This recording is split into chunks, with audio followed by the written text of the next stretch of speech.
माणसं जोडणारे, नाती जपणारे, समाजासाठी, तरुणांसाठी आणि कोल्हापूरसाठी विजन घेऊन काम करणारे युवा नेते माननीय ऋतुराज संजय पाटील यांना वाढदिवसाच्या हार्दिक हार्दिक शुभेच्छा।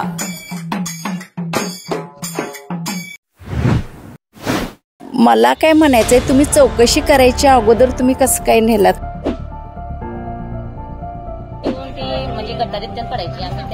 जाऊ दे, मोठे जाऊ दे, पोरासने चावत्या शिव्या द्यायची, दगड फेकायची, काय शिव्या पोरासने दगड बिगड मारायची,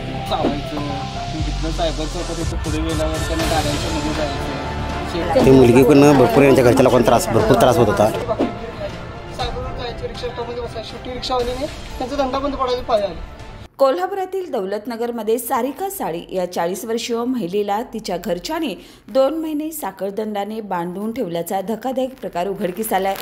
पोलिसांनी घटनास्थळी जाऊन महिलेची सुटका केली आणि या प्रकरणी तिघांना अटक करण्यात आली आहे। मात्र हे प्रकरण असं असलं तरी या प्रकरणाची दुसरी बाजू काय हे जाणून घेऊयात। कोल्हापुरातील राजारामपुरी परिसरातील दौलतनगरमध्ये सारिका साळी नावाच्या महिलेला साखळदंडाने बांधून ठेवल्याच्या बातम्या काल माध्यमांमध्ये प्रसिद्ध झाल्या। नेमकं हे प्रकरण काय आहे या संदर्भात बोलण्यासाठी आपण या ठिकाणी आलेलो आहे। या संदर्भात माहिती आपण घेऊया या परिसरातील नागरिकांकडून। नेमकं काल त्या महिलेसंदर्भात अशी घटना घडली या भागामध्ये। काल काय झालं, अचानकच डीबीवाले सगळे आलेत आणि एकदम त्यांच्या घराची झडती घेऊन त्या मुलीला आणि त्यांच्या त्या भाच्याला घेऊन गेलेत। मला काय म्हणायचंय, तुम्ही चौकशी करायच्या अगोदर तुम्ही कसं काय नेलात? की आम्ही नेहमी इथं बघण्यात आहे, ती मुलगी बाहेर असं सगळ्यासनी दारा जाऊ दे, मोठे जाऊ दे, पोरासने चावत्या, कुठं गाडी दिसली काय दिसली दगडफेक करत्या, काचा फोडणे गाडीचे, हे सगळं रोज त्यांनी लोकांना किती तोंड देणार आमचं भरून द्या म्हणून आत घरामध्ये ठेवत होते। पण तिला वेळेवर जेवण देत होते, चहा देत होती। तिची मानसिकता पहिल्यापासूनच तशी असल्यामुळं म्हणे मग ते शेजारी सगळ्यांनाच ती त्रास द्यायची। मग रोज किती तिच्या बाबतीत रोज चुका कोण खपवून घेणार ना, आता सरकून बस म्हटलं की कोणी ऐकून घेत नाही, त्याच्यामुळे तिला आतमध्ये ठेवायची। एवढाच प्रॉब्लेम। काही लोकांची गैरसमजूत झाल्या, पण इथं जर का तुम्ही ह्या भागात पूर्ण ह्या भागात तुम्ही मी जे सांगेन तेच सांगणार आहेत। मोठ्यांना असं चावा घेणे, गाडी करणे,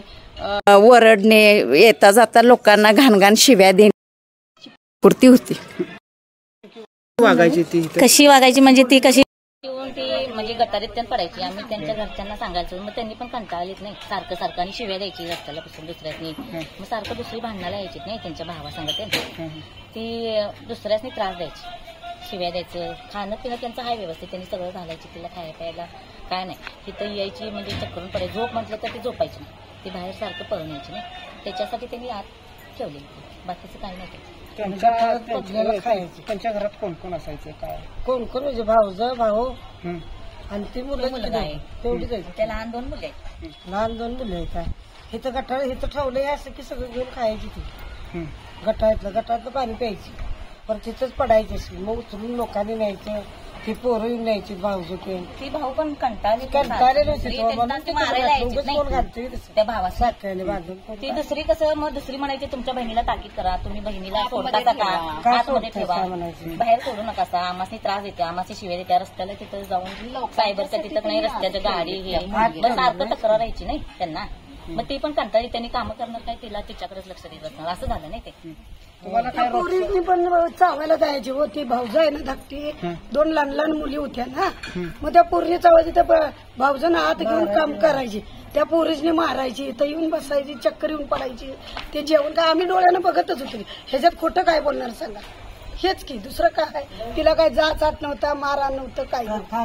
खाणं पिणं सगळं व्यवस्थित घालत होते। त्या घरात त्यांनी ऐकलं, आमची मुलं ती घाबरायची, म्हटलं काय तर तुम्ही करा म्हटलं, 2 मुलं घाबरायची ना, पोराशी दगड बिगड मारायची, मग घाबरायची, गल्लीतली लोक घाबरायची। कोण पण असं घेऊन जावं म्हटलं की नाही झालं तू काय घेरण्या तू का भाड्या असं शिवाय द्यायची आणि असं रस्त्यावर तर काय तर गाडीवर ठेवलं की नाही ते खायची मग ती खायची होती मग बरं वाटत नव्हतं ना मग तिने घरातली तिने बघायची नाही बघायची असे नाही म्हणत नाही आम्ही खायचं खायला बियाला खायला सगळं तिला बघायचं बघा उगाच त्या दोष तिने काय उपयोग नाही मनोरुग्ण असल्यामुळे असं सगळं होत होती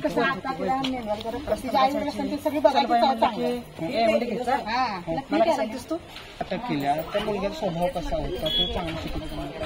त्याचा स्वभाव चांगला आहे तो काल नेलेला तो नातू होता मुलगा नाही तो नातू आहे आमचा आणि तसं त्याची इंग्लिश मिडियम झाले आणि तो कसा 3 महिन्याचा असल्यापासून आम्ही त्याला लहान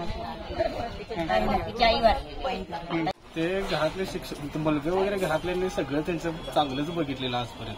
विषय दुसरा काय ती मुलगी घरातनं बाहेर जर घरातल्यांना पण ते त्रास असायचाच घरातनं त्याला जरी बाहेर आली तरी ती दुसऱ्यांना रस्त्यावरची येत्या त्याला माणसाला एकदम चावायचं इथनं सायबर चौकात येतो पुढे गेल्यावर का गाड्यांच्या मध्ये जायचं शेजारच्या साईडला उचलून ठेवायला गेली तरी ती दुसऱ्यांना पोचायची चावायची बोलायची असं सायबर चौकात भरपूर प्रकरण झाले शेवटी घरात आणून तिला ठेवलं घरात रोज कधी सगळे इस्कटे किंवा असं घरातल्यांना चावायचं मारायचं असे करायला लागले ते घरातल्या म्हणजे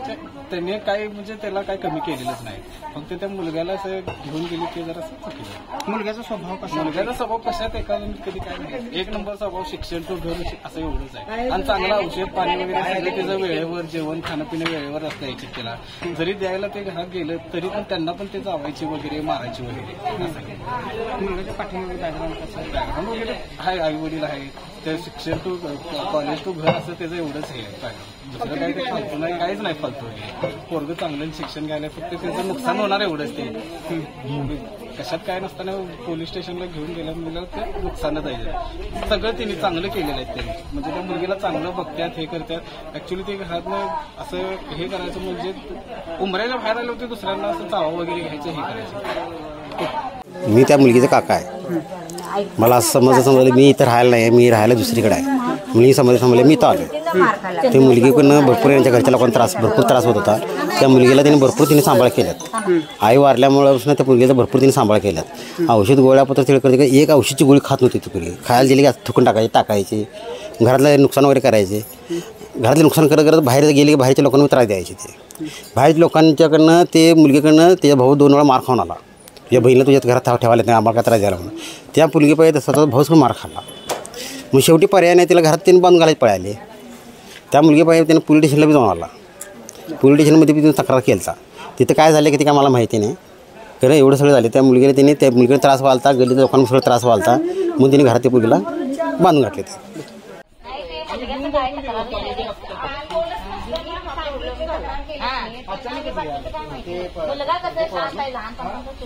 त्याला तर तिने न्यायला सरपंच आणि त्याचं शिक्षण आहे खराब होणार ना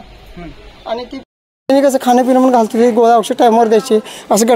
खायची ती काय बी ठेवली भाकरी वगैरे खायची सायबरवर जायची रिक्षा स्टॉपमध्ये बसायची शेवटी रिक्षावाल्याने त्यांचा धंदा बंद पडायचे पाहिजे आले आता रिक्षात बसली तिने उतरायची नाही कस्टमर आली तर ती रिक्षातून उतरायची नाही मग तिने घेऊन तिने रिक्षा पण तिने लावायची बंद केली ओढून काढलं तर ती म्हणजे बाहेर येत नव्हती ती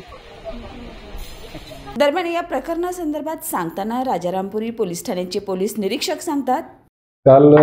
स्थानिक गुन्हे शाखेचे पोलीस निरीक्षक यांना माहिती मिळाली की दौलतनगर परिसरात एका महिलेला साखळदंडाने बांधून ठेवण्यात आलेलं आहे त्या आधारे त्यांनी मला सदरची बातमी कळवली ते त्यांचे पथक मी स्वतः आमचं पोलीस स्टेशनचा स्टाफ घेऊन त्या ठिकाणी जाऊन खात्री केली असता एक महिलेला साखळीनं बांधलेलं दिसून आलं चौकशी केली असता तिचं नाव सरिता साळी वय 48 असल्याचं समजलं ती थोडी मनोरुग्ण असून थोडी विकलांग पण आहे आणि ती बाहेर पडली की दगड मारणे किंवा लहान मुलांना त्रास देणे टाचा फोडणे वगैरे अशी कृत्य करते आणि तिला बघणारं कोणी नाही अशा पद्धतीने घरच्यांनी कारण सांगितले म्हणून तिला बांधून ठेवावं लागतंय असं सांगितलं ते बघतात आणि तात्काळ तिची सुटका केली आणि तिला CPR हॉस्पिटल येथे उपचारांनी दाखल केलेलं आहे आणि तिच्या घरातले त्यांचा भाचा त्या घरात होता त्याच्यावर आणि त्याच्या आई वडिलांच्यावर गुन्हा दाखल केलेला आहे पुढची कारवाई सुरू आहे एकंदरीतच या प्रकरणाकडे पाहायला गेलं तर एका मनोरुग्ण महिलेला अत्यंत प्रतिकूल परिस्थितीत सांभाळणं तिची काळजी घेणं आणि परिसरातील लोकांना त्रास होऊ नये म्हणून डांबून ठेवलं मात्र कायद्याच्या दृष्टिकोनातून हा प्रकार चुकीचाच आहे